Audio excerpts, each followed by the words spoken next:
Unit पे कितने घंटे लगते हैं? तो मैं ओया पर यूनिट निकाल सकता हूँ। अगर सर आपके पास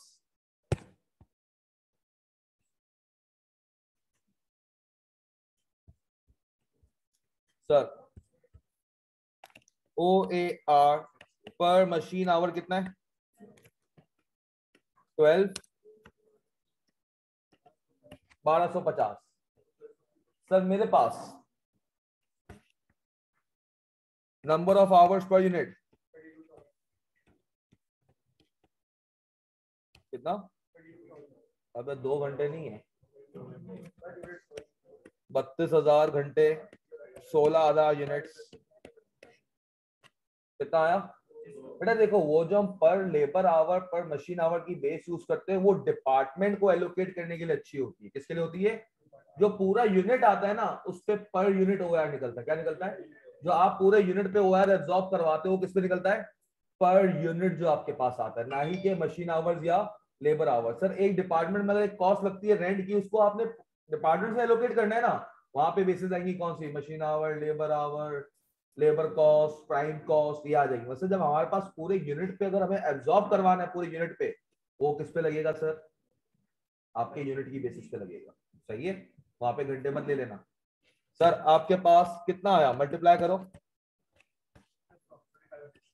25। सर 2500 रुपए पर यूनिट आया। सर कितने यूनिट्स एक्चुअली प्रोड्यूस हुए हैं?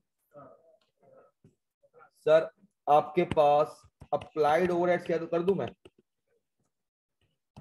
अप्लाइड ओवरहेड, सर अप्लाइड आपके पास आ रहे हैं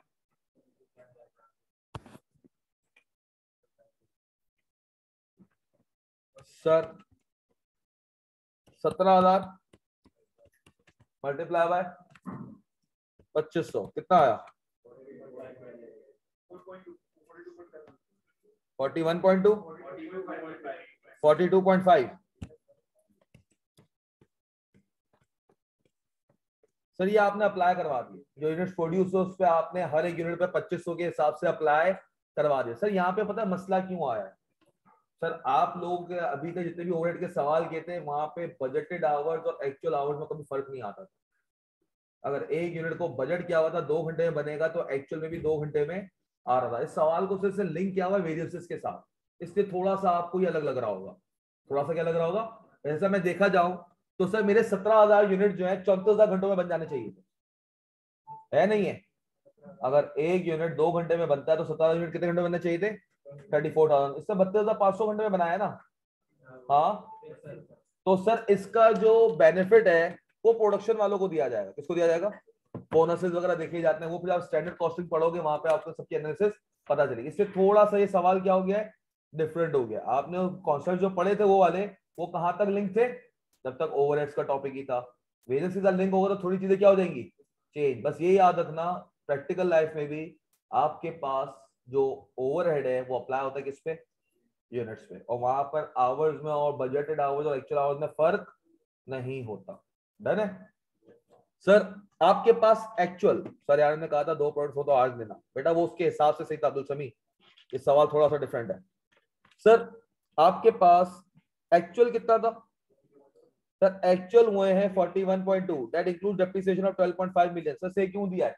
तो मुझे अभी नहीं पता है सर 12.5 मिलियन क्यों दिया है। शायद अगले साल कोई फिक्स ओवरहेड बढ़ रहे हो और डेप्रिसिएशन पे इन्फ्लेशन नहीं लगती। क्यों? क्योंकि sir depreciation is a result of past event. Capital expenditure incurred in past, वो तो खाली सिस्टमैटिक एलोकेशन है ना एक्सपेंस की। वो एक्सपेंस कभी बढ़ता नहीं है। आपने डे वन पे, ईयर वन पे एक मशीन खरीद ली, उसका खाली अपना एक्सपेंस क्या करना है?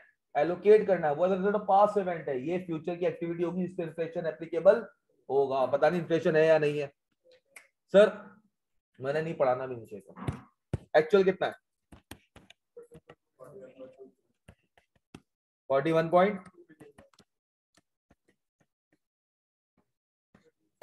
सर ओवर हुआ या अंडर? Sir 1.3 million. सर ये अच्छा काम हुआ है। ये क्या काम हुआ है?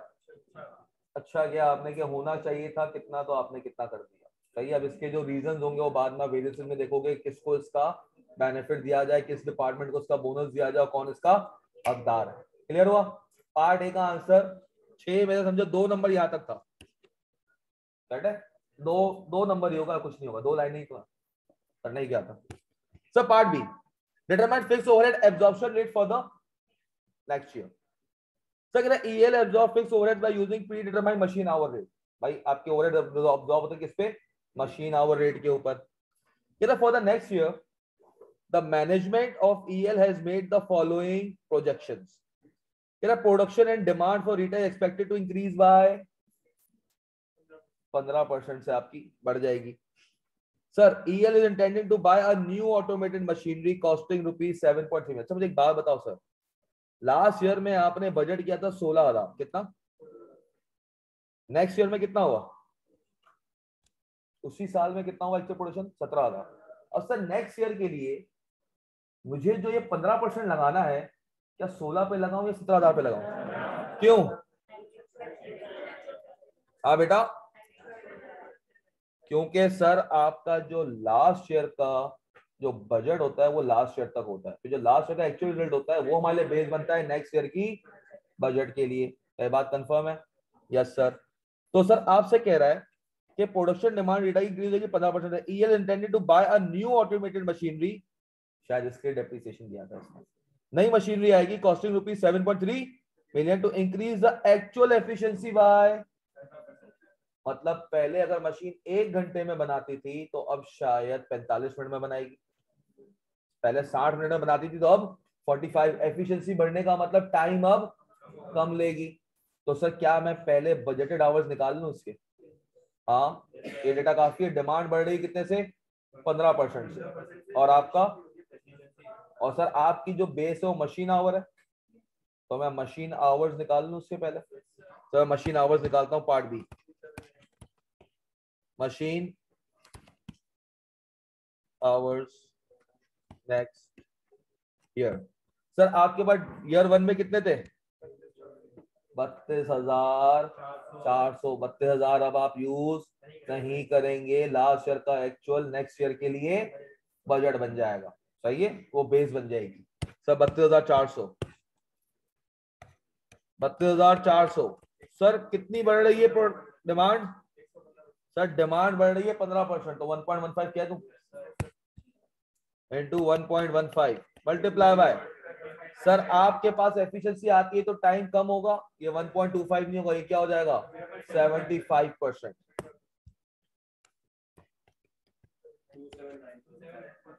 27 बोला सर नेक्स्ट ईयर क्या का बजटेड आवर्स कितने आ गए? अब 2795। क्यों? मशीन अच्छी वाली ले आए हो और कम टाइम लगेगा। बेटा 15% से डिमांड इंक्रीज हुई है, अब तू इस तरह कर ले, 32,400 प्लस 32,400 का 15%, फिर माइनस 32,400 का 25%, इसका डिवाइड किया। डिमांड बढ़ रही है ना आपकी, जब डिमांड बढ़ेगी तो यूनिट्स नहीं बढ़ाएगा। हाँ किसका? तो बेटा आवर्स है तो यूनिट्स बढ़ेंगे तो मशीन के घंटे भी ज्यादा चाहिए होंगे ना बनाने के लिए, कहां से बनाओगे? जब डिमांड बढ़ेगी तो कहां से पूरी करोगे? प्रोडक्शन करके। प्रोडक्शन कौन करेगा? मशीन। बेटा 17, एक वही वाली बात हो गई ना, मैंने इस साल बजट किया था 10,000 यूनिट बनाऊंगा, मैंने बना लिए 6,000, अगले साल 10% डिमांड इंक्रीज समझ रहा हूँ तो मैं कहूँ 11,000 बिकेंगे। तब इस साल 6,000 बिके तो अगले साल 10% का डिमांड का क्या मतलब हुआ? 6,600 बिकेंगे, ना ही के 11,000। तो लास्ट ईयर का बजट खाली लास्ट ईयर तक महदूद रहता है। मैंने आपको पहले भी डे 1 पे बताया था कि नेक्स्ट ईयर का बजट बनाने के लिए इस साल का एक्चुअल डेटा यूज होगा, ना ही के बजट, क्योंकि ये बजट बना हुआ होगा जनवरी 1 पे, डे 1 पे, उसके अंदर बहुत सारे एब्नॉर्मलिटीज होंगी, इन्फ्लेशन के इम्पैक्ट ये वो, तो एक्चुअल रिजल्ट आपके लिए क्या बनता है? नेक्स्ट ईयर के लिए बजट बनता है, सही है, ना ही के लास्ट ईयर का बजट। अब मिसाल 10 साल पहले बजट बना होगा उसी पे 10% रेट बढ़ा रहे होगे, नहीं। अब तुम्हारे पास मिसाल के तौर पे अगर तुमने 10,000 सोचा था, इससे कितने सोचे थे यूनिट्स? कितने सोचे थे इसने? 16, 17,000 यूनिट बिक गए। तो मतलब कंपनी की डिमांड इस दफा भी इन्होंने कम प्रेडिक्ट की। हाँ, तो क्या ये नेक्स्ट ईयर के लिए बेस बन सकती है? हाँ, नेक्स्ट ईयर के लिए बेस बन सकती है 17,000, क्योंकि एक्चुअल जो 17,000 थे तो नेक्स्ट ईयर डिमांड और आपकी बढ़ रही है, तो 17,000 से डिमांड बढ़ी, क्योंकि 17,000 आपने क्या किया ऑलरेडी दवा बना के देनी है, जबकि उस साल का बजट कितना था 16,000, तो 16,000 हमारे नेक्स्ट ईयर के लिए बेस नहीं बनेगा। हाँ बेटा देख, प्रोड्यूस मशीन करके दे रही है, तूने वो भी गलत सोचा था, तूने कहा था 1 यूनिट 2 घंटे में बनेगा। 1 यूनिट कितने घंटे में बना, कर 32,400 डिवाइड बाय 17, कर ले जल्दी से।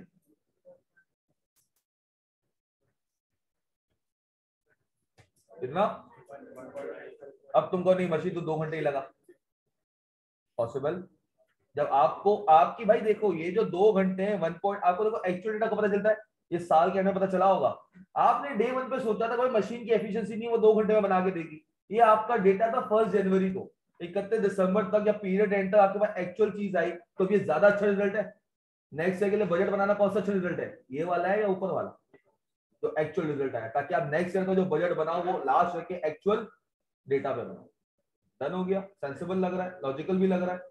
अब मिसाल के तौर पे तुमने अगर इस महीने का घर का बजट बना लिया, यार अब्बा ने साल के महीने के शुरू में दिए 30,000 रुपए घर पे, अब अम्मा ने 45,000 खर्च कर दिए, अब अगले साल अगले महीने के लिए अब्बा का 10% बढ़ा लो, 33,000 रुपए ले लो, पूरा नहीं पड़ेगा भाई। सही है, तेरे को अगर 100 रुपए खर्ची मिलती थी उससे पूरा नहीं पड़ा, क्यों, पेट्रोल महंगा हो गया, तो टंकी में बैठ के आने से रहा 3-4 लोग बैठेंगे फिर यही होगा ना यार, तो अब क्या करोगे। अब्बा बोला अब्बा बजट, अब्बा तो बोलेगा 100 से 10% ऊपर ले ले, बोलेगा अब्बा 180 पहुंच गई है, तो बेस्ट पॉसिबल नहीं। क्लियर है, डन हो गया सर। आवर्स आ गए हमारे पास भाई, सबको समझ आ गया ना कि लास्ट ईयर का actual data will become the base for the next year projections. जी जी जी जी, एफिशिएंसी बढ़ने का मतलब क्या होता है, तू एक काम कर रहा है 1 घंटे में, तेरी एफिशिएंसी 25% बढ़ गई, मतलब तू वही काम 45 मिनट्स में कर देगा, तो 60 to 75 कर 75%। एफिशिएंसी बढ़ने का मतलब काम होगा किसमें, कम टाइम पे। पहले मशीन ज्यादा टाइम लेती थी यूनिट बनाने में, अब कम लेगी। लर्निंग कर्व पढ़ा है ना सर के साथ, तूने पढ़ा है ना, तूने पढ़ा है ना, सॉरी मेरा मुंह से निकल गया, तूने पढ़ा है ना।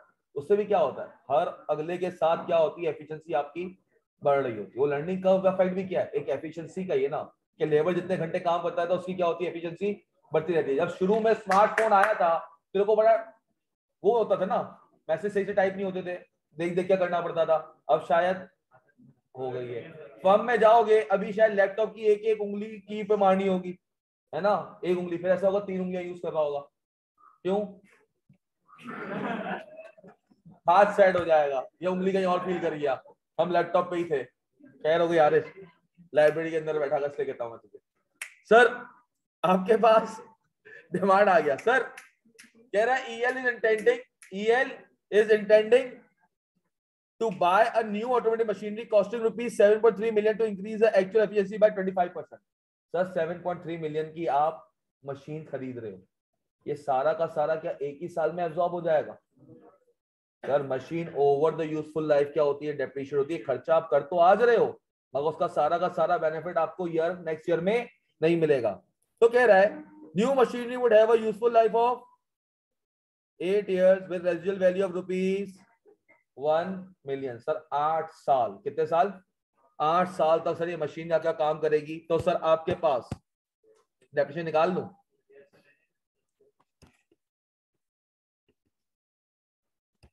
डेप्रिसिएशन पहले सर, पहले तो लास्ट ईयर के मुझे वो नहीं निकालने पड़ेंगे ओवरहेड्स, हाँ क्यों, वो नहीं होंगे क्या दूसरे, पहले तो सर कुछ तो मेरे पास एग्जिस्टिंग ओवरहेड्स हैं। हाँ सर, सर एग्जिस्टिंग ओवरहेड्स कितने थे सर, सर ये 41.2 में 12.5, हाँ तो निकालने पड़ेंगे, निकालने पड़ेंगे नहीं निकालने पड़ेंगे, क्योंकि सर मेरे अभी तो सर क्योंकि जो already existing indirect labour, maintenance, inspection hours, ये सब तो इनकर हो रहा है ना। तो सर आपके पास एग्जिस्टिंग ओवरहेड जो है एक्सक्लूडिंग डेप्रिसिएशन कितना, 41.2 माइनस कितना है 28, 28.7।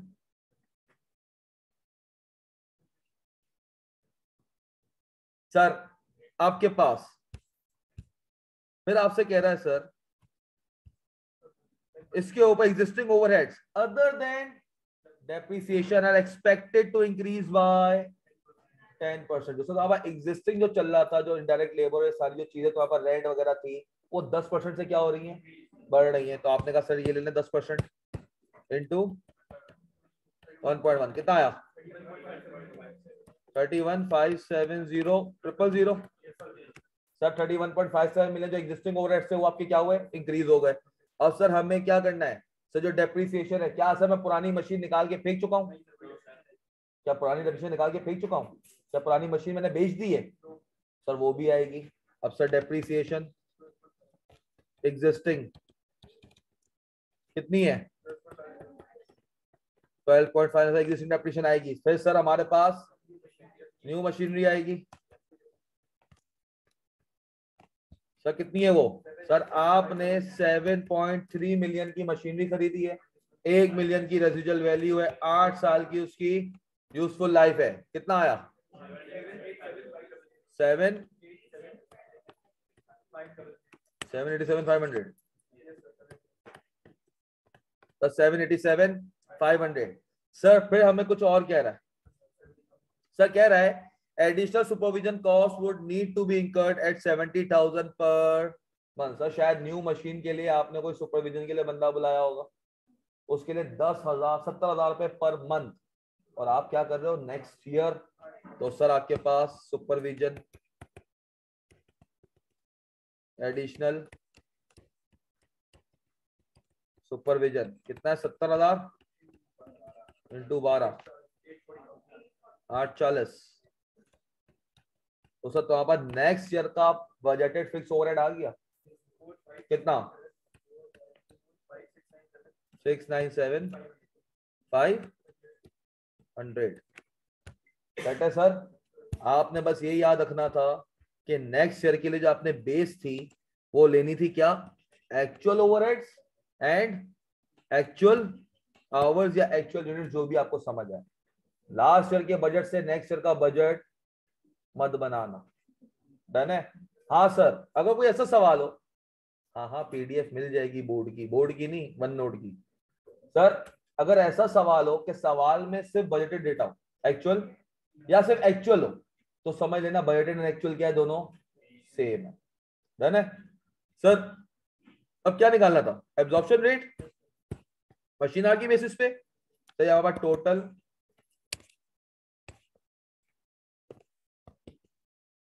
एफओएच आ गए, तो मेरे पास टोटल मशीन आवर्स कितने 27,945 1635। डन हो गया, आसान था, मुश्किल तो नहीं था। किस चीज का बिल्कुल सही हुआ, बहुत कम बच्चे यार, ऐसा क्यों, बाकी कहाँ घूमे थे, नहीं तो अंदर और एग्जाम तो निकल जाता ना। एंड का मतलब होता है, देखो सवाल में पेपर में भी याद रखना, ये जो था ना and, it means there are two requirements. कितनी है, दो रिक्वायरमेंट। आपको एक वो निकालना था, फिर दूसरी रिक्वायरमेंट थी, तो एक रिक्वायरमेंट तो हमसे हो रही थी। आवर्स 400 लिए थे, अच्छा सही सही, कोई मसला नहीं, कोई नई चीज सीख ली ना। अब याद रखना ओआर अप्लाई होगा किस पे, यूनिट्स पे। कौन सा वाला भाई, नेक्स्ट ईयर न्यू मशीनरी आ रही है, तुमने कहा एक एडिशनल सुपरवाइजर चाहिए मुझे, उसके 70,000 पर महीने होंगे, ओवरहेड ही है ना। कौन सा, अबे वो तो इस साल से जो नेक्स्ट ईयर जा रहा है उस पर 10% इंक्रीज होगा, ये तो है ही नेक्स्ट ईयर का, तो इन्फ्लेशन के साथ ही होगा ना। जो करंट ईयर होता है उस पर इन्फ्लेशन, उसकी अमाउंट पे ऑलरेडी इन्फ्लेटेड अमाउंट होती है।